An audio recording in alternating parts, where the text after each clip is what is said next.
Good morning, boys and girls. I'm going to be reading a book to you every month. Now that we are distance learning, I think it's a great time to reach out and share books that I love. I do love books, and this is a new one. It's called Kamala Harris, Rooted in Justice. It's an exciting time because we have a new president, Mr. Joe Biden, and we also have a new female vice president, Kamala Harris. And so I found this, and I thought you guys would like to hear it. So we'll go ahead and get started. The authors are Nikki Grimes, and the illustrator is Laura Freeman. All right, so it's a little bit of a read, so it means it's going to take me a little bit of time to read it. So hold on, have some fun, and enjoy this book. This is a nonfiction, so it is true. It is about Kamala Harris's events in her life that have now led her to where she's at, as well as it's a biography of all of the things that have happened to her, and now she is our vice president. Eve slammed the door when she got home from first grade. "Eve, you know we don't slam doors in this house," her mom said. "What's going on?" "Teacher asked what we wanted to be when we grew up, and I said president, and Calvin said, 'Girls can't be president, stupid.'" "Well, he's wrong," said her mother. "Girls can be, and they can grow up to be president. In fact, a girl from Oakland, California, right here, hopes to be president one day." Life is a story you write day by day. Kamala's beginnings with a name that means lotus flower. See how her beautiful smile opens like wide petals fanning across the water's surface. But you don't see the flower's roots. Her roots, they grow deep, deep, deep down. Let me show you how. Kamala's family line was strong. Black and brown braid coiling from India, where her mother, Shyamala, was born to Jamaica, where her father, Donald, was born in Berkeley, California, where her parents fell in love and married, to Oakland, where Kamala was born. It was a good beginning. "Is this like Once Upon a Time?" "Not exactly," said Eve's mom. "The story is true." Right away, Kamala was like clay. Her parents molded her for action. When her mother wasn't hunting cures for cancer and her father wasn't teaching, both marched for civil rights and went to lectures by Dr. Martin Luther King Jr. Kamala was right there too, bouncing along in her stroller, chewing on her pacifier, and words like peace and justice. "What's justice?" Eve asked her mom. "Justice, another word for fairness."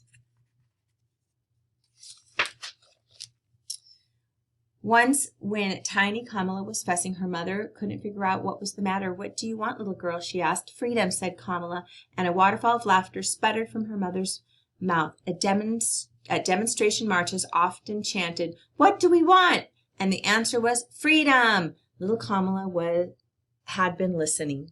Kamala's baby sister Maya screamed her way into the world when Kamala was 2. In no time, the sisters were having faraway adventures together, like visiting their grandparents in Zambia. Grandfather P.V. Gopalan, a senior diplomat there, had once fought for India's independence. His wife Rajam, Kamala's grandmother, fought for the rights of women. Little by little, on these visits, Kamala and Maya learned that fighting for justice ran in their family.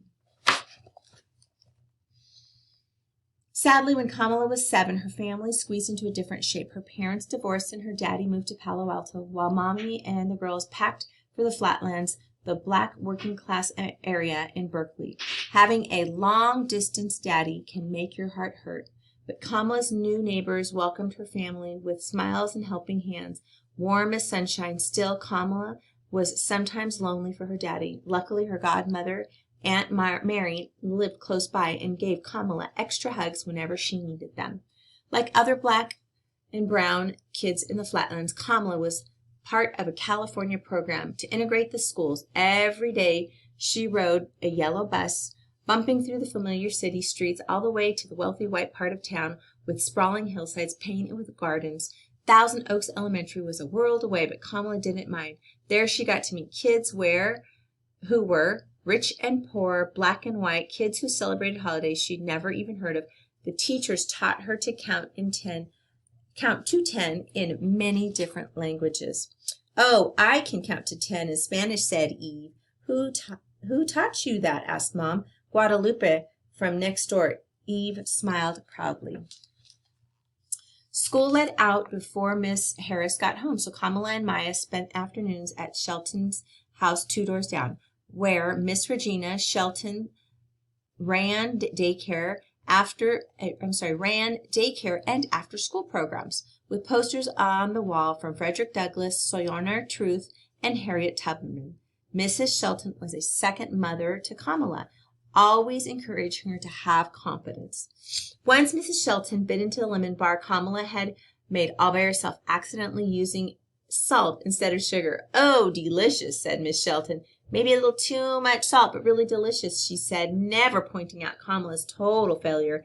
That day, Miss Shelton let Kamala walk away, feeling successful, feeling like she could do anything.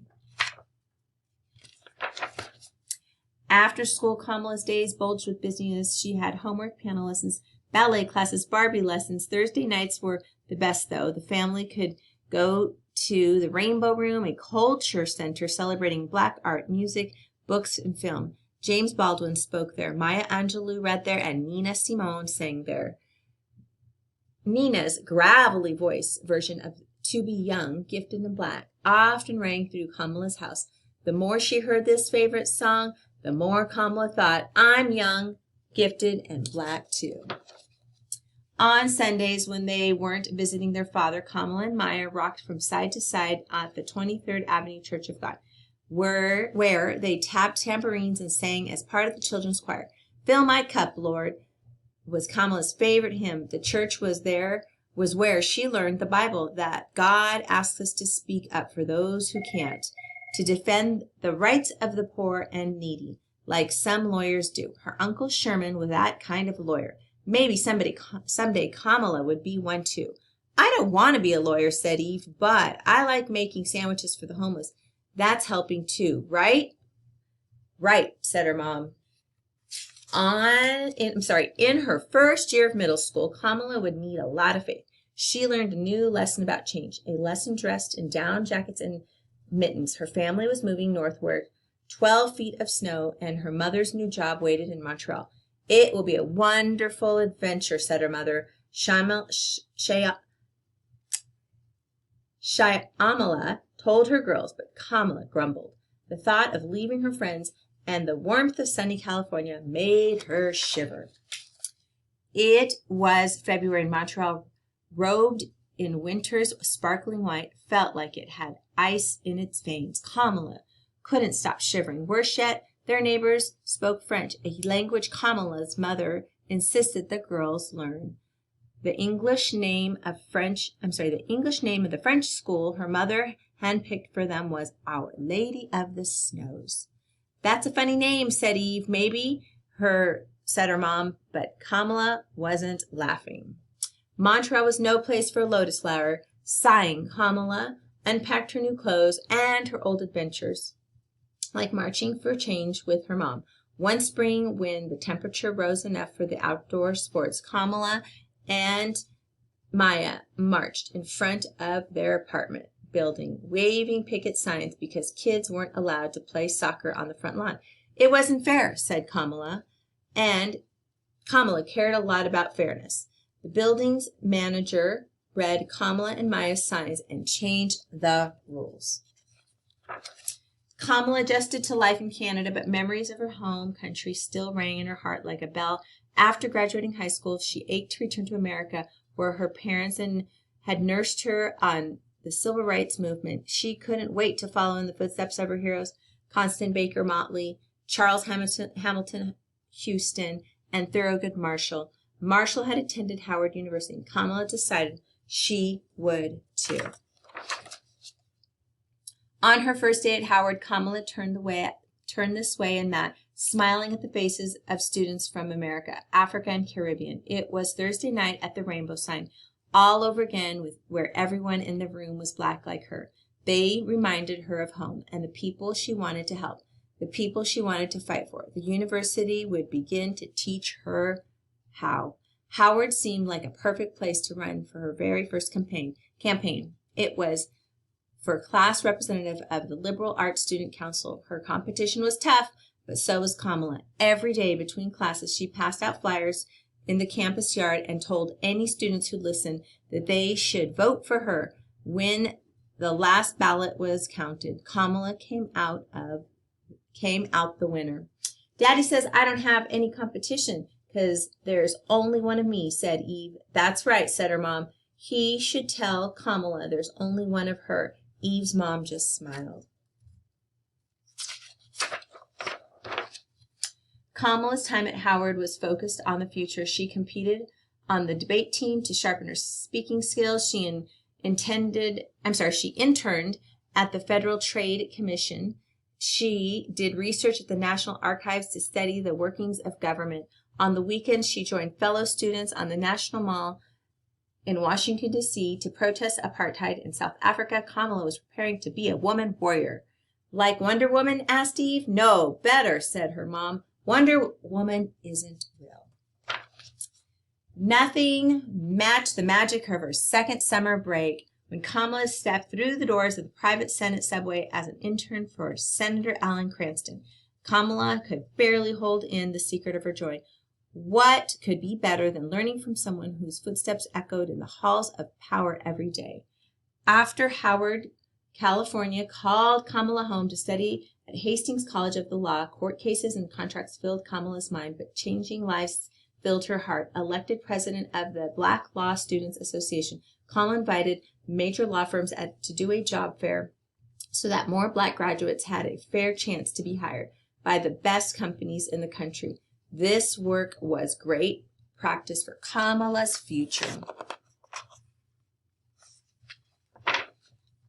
Graduating from law school meant that there was one more exam to take, the California bar. Without passing it, Kamala could not practice the law. She didn't pass, which taught Kamala something new, failure. It is the toughest teacher, but it can also be the best because it makes you dig down deep and try harder. On the second try, Kamala passed. If at first you don't succeed, said Eve's mom, try again, finished Eve. Kamala was finally ready to climb the mountain of her dreams. First deputy district attorney, next the first female district attorney of San Francisco, then the first Black woman attorney general of California. Peak by peak, she rose, eventually becoming the second Black woman voted into the U.S. Senate. Lawyers, prosecutor, senator, and the little girl named Lotus Flower had turned herself into a person others could call on for help. Did she use the magic to turn herself into that person, Eve? Asked Eve. No, sweetie, Kamala just worked hard. As senator, Kamala fought for laws to help workers earn more money, joined the Women's March on Washington for Equality and Civil Rights, and telephoned lawyers to help immigrant children who came to America looking for someplace safe to live. Each time she answered a call for help, Kamala proved that her family's legacy of public service was alive and well in her. What's a legacy? Asked Eve. It's like the inheritance you leave behind for your children.